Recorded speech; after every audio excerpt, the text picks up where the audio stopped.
Hey guys, FLW Tour Pro John Hunter. Want to share with you guys how to rig a punching setup from the start to finish. I've got a Cashion 7.6 Heavy here, and I just put a new reel on it. So we're literally going to take you from start to finish because there's lots of little ins and outs and important things that sometimes people miss. I'm going to start with the first one. A lot of times people will just roll with the braid and put it straight on your reel.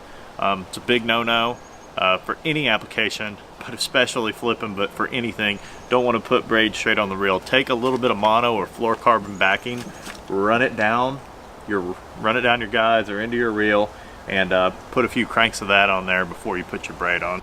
For punching, I'm rolling 65-pound braid all day. My personal choice is the P-Line TCB8. You know, whatever your choice of braid is, doesn't matter. This is my personal choice here, but put you a little joining knot here and then fill your spool up with braid. Like I said, the knot really, then pulling together, the knot is not the important part, because when you're punching, you're never getting down to this backing knot. It's irrelevant. Just, you know, as long as it's strong enough to hold, it's fine. Just trim them up.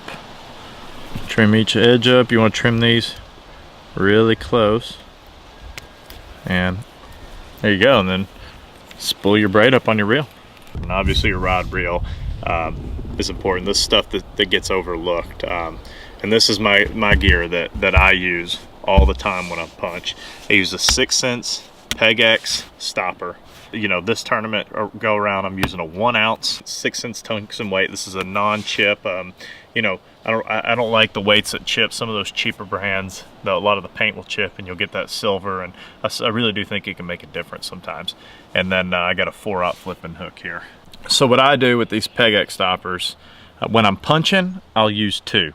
The reason for that is it helps reinforce and keep that weight from sliding. 1 will do, but my experience, doubling up is the way to go. It just makes it a lot more sturdy, and 2 of these do an awesome job at holding a 1 ounce, 1.5 ounce weight in place.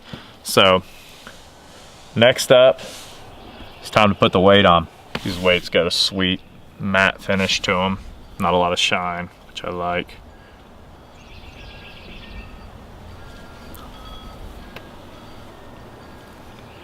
Weight on, slide it down to your pegs. And then for this particular tournament, I'm sitting here rigging for the Sam Rayburn event. I'm throwing a punch skirt this go around. So you don't always have to. You can rig obviously without a punch skirt, but for this particular instance, I am using a punch skirt. So we're gonna slide that on next.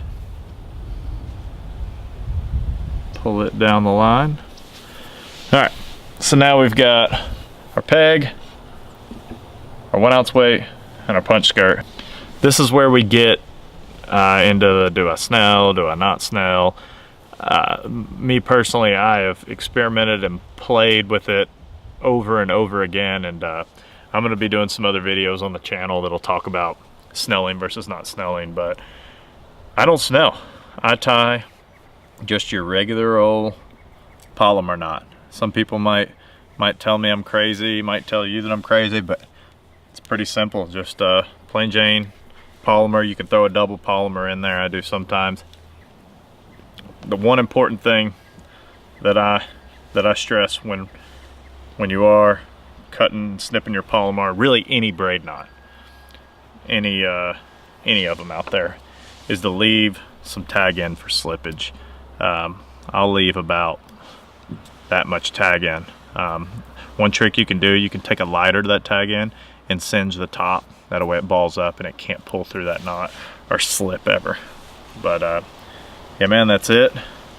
Take your choice of plastic. There's 8 gajillion of them out there.